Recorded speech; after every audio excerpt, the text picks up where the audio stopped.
may be the greatest catch I've ever seen in my life.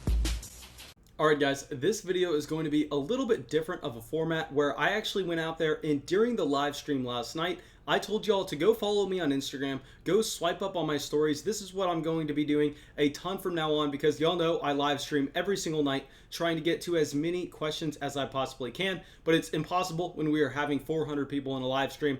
So I think a lot of the videos I make from now on, I'm going to take directly from your questions and I'm going to turn them into videos because y'all know, one, I don't have time to go out there, answer every DM, answer every YouTube comment. That's just not, it's frankly not possible. And two, I generally like to try to give long explanation answers just because if I just go out there, give you a one-word answer, you're not necessarily going to be able to go out there and make an actionable take because I'd imagine a lot of things I tell you all to go out and do. If you hear my analysis behind it and my thought process, maybe you don't agree with me and that's completely fine. And then you can go out there and make your own decision based on that. But I want to be able to go and I want to be able to just kind of talk through it in general. So if y'all are not following me on Instagram, I'm going to put it on the screen. If I forget to put it on the screen, it will be in the description. And guys, follow me. I'm going to continue to put up stories just probably every day telling y'all what our theme of the video is going to be and to swipe up and let me know what you are going. I mean, just let me know your lineup, let me know your trade, let me know your start set question because we have a ton of things. Later today,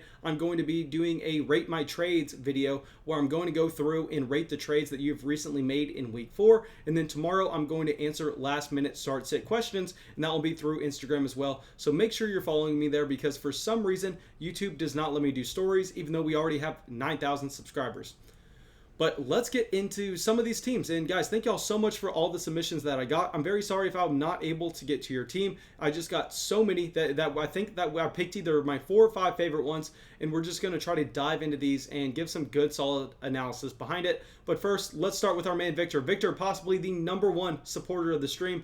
Man, I truly appreciate you. You just nonstop showing support, and hanging out in our fantasy football chat. I mean, man, you are just absolutely the best. And let's get into this team. And let's start with your quarterback position. You have Matt Ryan, then the running backs, Joe Mixon, Jonathan Taylor, wide receivers, Allen Robinson, Justin Jefferson, DJ Moore, tight end, Mo Alley Cox, your flex, Greg Ward. Kicker, defense, we're not going to spend too much time on kickers and defenses, guys, just because I mainly stream them. So it's kind of going to be irrelevant when we're going through and looking at these teams. But now let's get to your bench. In your bench, you're looking at having Jeff Wilson, James White, and Laviska Shenault, Anthony Miller, J.K. Dobbins, Chase Edmonds. And then, man, clearly, I mean, this is by no means a just fantastic starting lineup, but you can kind of understand it if you just go out there and look that you had Michael Thomas, you had Paris Campbell, you had Dallas Goedert, and Raheem Mostert, all players that are missing time for you. And man, that is just absolutely brutal. But I mean, that's fantasy football. You're going to end up going out there. Some years you're going to get unlucky. You just have to be willing to outwork your opponents, go out there and reconstruct your roster in a way that you are still going to be able to go and make the fantasy football playoffs, because we know making the fantasy football playoffs is 90% of fantasy football. And then actually doing well in that 3-week stretch is about 10%. I mean, that's very volatile year to year. And that's very lucky just because the sample size is so small. But man, overall, I think that if we get to your starting lineup, I will say one thing real quick. I think you are going to have to do something with your flex spot. I'm not necessarily all in on Greg Ward at the moment. I think that, yes, he did have an impressive week 3. Yes, there are nobody else to go to with targets in Philadelphia outside of Zach Ertz. I just think in general, they are going to have such a hard time moving the ball down the field that I don't necessarily even want any pieces of this offense outside of Zach Ertz and Miles Sanders. I think that playing Greg Ward is kind of overthinking it, really, especially looking at how Carson Wentz has played so far in 2020. I understand that he has had just all his supporting cast fall apart around him, but at the end of the day, I mean, if you're 31st in the NFL in QBR and you're going up and you're playing the San Francisco 49ers, this is not an offense I want to be a part of. Another move that I would look to make is, well, just a small piece of advice I would look to make is after you go out and replace Greg Ward in your flex spot with either one of Laviska Shenault or Anthony Miller, primarily based on if DJ Chark is going to be active this week or not, I would go out there and as you get players off your injured reserve, as you get back a Michael Thomas, a Paris Campbell, a Dallas Goedert, a Raheem Mostert, I know a lot of people just get excited that they get them back and then they go, and then maybe you're going to go drop a player like Jeff Wilson or James White. And I will just remind you, man, go out there and before you make that move, just try to add one of those players to get a slight upgrade at any position, because this year where there are so many injuries around the NFL, people are kind of dying for depth, and it may be surprising, but someone may be willing to give you something for James White if you add him with a Laviska Shenault. Maybe you can go out there and get a player like DJ Chark, and if you're going to be making those small adjustments to your lineup, I think over the long haul, that is going to pay dividends. Okay, so I think that with this team, I'm going to rate it with the injuries and everything. I'm not going to pretend like the injuries didn't happen and then give it like a fluffy rating. I'm just going to say right now what the starting lineup is, how the bench spot is looking.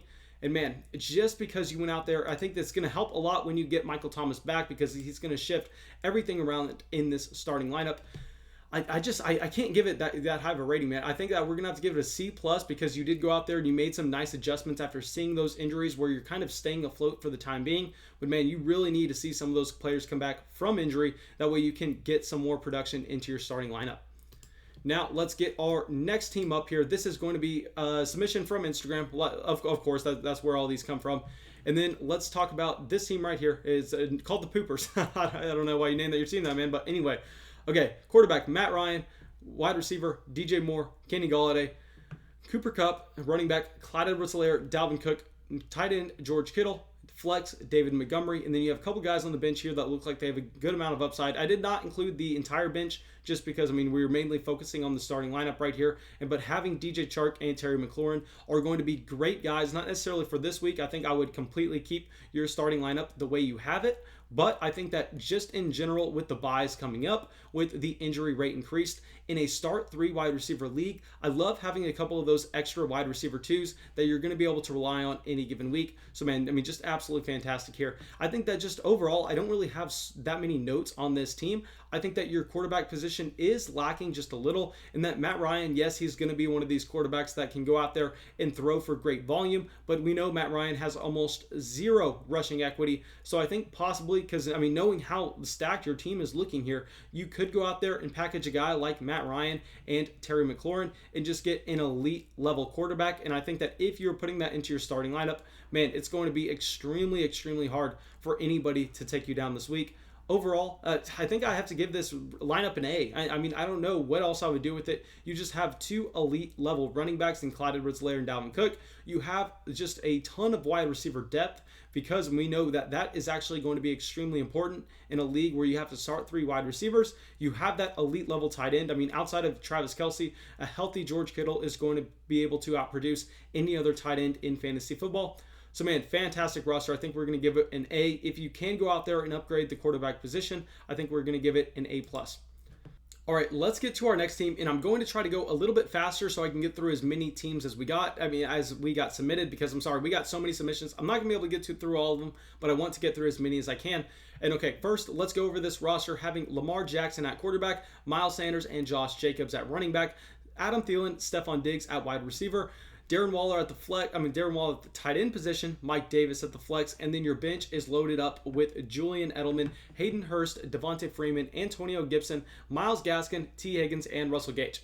Okay, a couple things here, man. I love that you have the combination of Miles Sanders and Josh Jacobs. While I am worried about the Philadelphia Eagles not being able to move the ball down the field, Miles Sanders is still going to be an auto start for us every given week, because we understand in this backfield, he is just seeing every single touch, and that's something that's going to be extremely valuable. So, man, I think that with Miles Sanders, he is a guy that's going to be able to be a locked-in starter for you, as well as Josh Jacobs, as well as Darren Waller and Lamar Jackson. I mean, you have those positions locked down, but at the wide receiver position, this is where I think you need to go out there and make a move. So if we look over your entire roster, you do have some great depth pieces in Antonio Gibson, Myles Gaskin, Devontae Freeman. I think that what you should actually do, knowing you have Mike Davis for the next 3 or 4 weeks, providing you flex level production, is go out there, try to attach a running back like Myles Gaskin to Adam Thielen, try to upgrade that starting wide receiver position, then going out there, picking up just the best available guy on the waiver wire to replace Myles Gaskin, because I don't think Gaskin is really ever going to come close to touching your lineup, understanding that he plays in just a low productive offense anyway, and he's not getting goal line work. So man, I think that you use some of this extra depth that you have to try to upgrade your starting lineup. Maybe try to move Adam Thielen and Myles Gaskin for possibly a player like Julio Jones if someone is concerned about his injury. Okay, so overall, I think that we are going to look to give this team, I mean, it's not going to be an A team like we saw right before, just because you do need to go out there and you need to make some of these moves where you turn in your running back depth into stud wide receiver production. And I think before you do that, we're going to give it a probably a B minus. And if you can go out there and successfully package together one of your bench running backs with an Adam Thielen to get that star next to Stephon Diggs, I think we could bump it up to a B plus, A minus. But let's get to our next team, which looks so similar to the one we just looked at. The only difference is the wide receiver position. And this team has Dak Prescott, Allen Robinson, DJ Moore, Josh Jacobs, Miles Sanders, Jimmy Graham, Kareem Hunt, Jared Cook, Julian Edelman, Cam Newton, Naheem Hines, Joshua Kelly, and T. Higgins. Okay, so I don't want to spend too much time on these teams because I have a couple more to get through. But man, I think that overall, this team from a running back, wide receiver, quarterback stance is absolutely loaded. A couple things though. With Dak Prescott, understanding with his rushing equity and with the passing volume that he's seen so far in 2020, and knowing that CeeDee Lamb is going to continue to progress in this offense, and overall his weapons are only going to get better, I think that he is going to be a locked-in starter for you every given week. So having Cam Newton on your bench is not necessarily helping you a ton.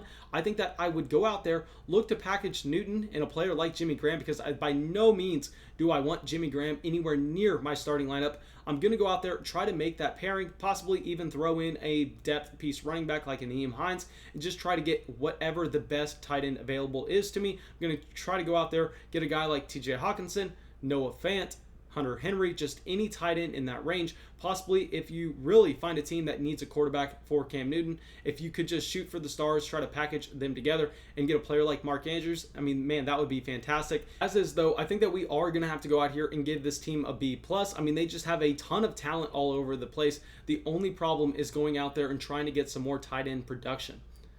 Okay, let's get to one more team. And guys, I'm very sorry if I was not able to get to your team. Just make sure you continue to slide up, and then I'm going to go through. I've kind of just picked some randomly. I picked the ones that I thought would make the most interesting videos. And I mean, this is what I came across, but we are going to be doing more videos like this in the future. So just make sure you're swiping up and DMing me. But now let's talk about this team. Josh Allen, Keenan Allen, Jamison Crowder, Nick Chubb, Devin Singletary, Darren Waller, DJ Moore, Julio Jones, Darrell Henderson, Darius Slayton, DeAndre Swift, TJ Hawkinson, AJ Brown, and DJ Chark. So man, a couple things stand out here. One, you have just an insane amount of wide receiver depth.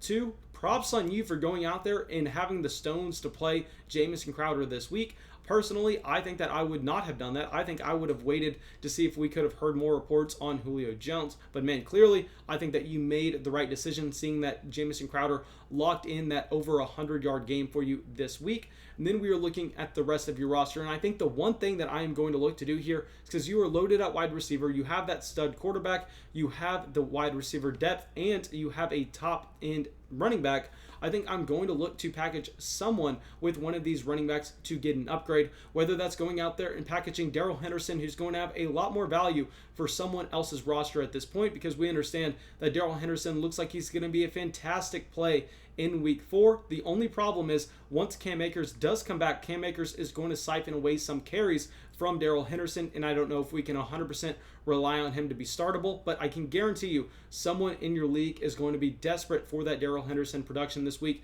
So if you could possibly go out there and trade a Darrell Henderson and a Nick Chubb for a top-tier running back like an Alvin Kamara, like an Ezekiel Elliott, or go out there and trade a Darrell Henderson and a Devin Singletary and try to get some running back 2 production like a Jonathan Taylor. I mean, maybe you even have to throw in an extra wide receiver, but man, that would look just absolutely fantastic on your roster.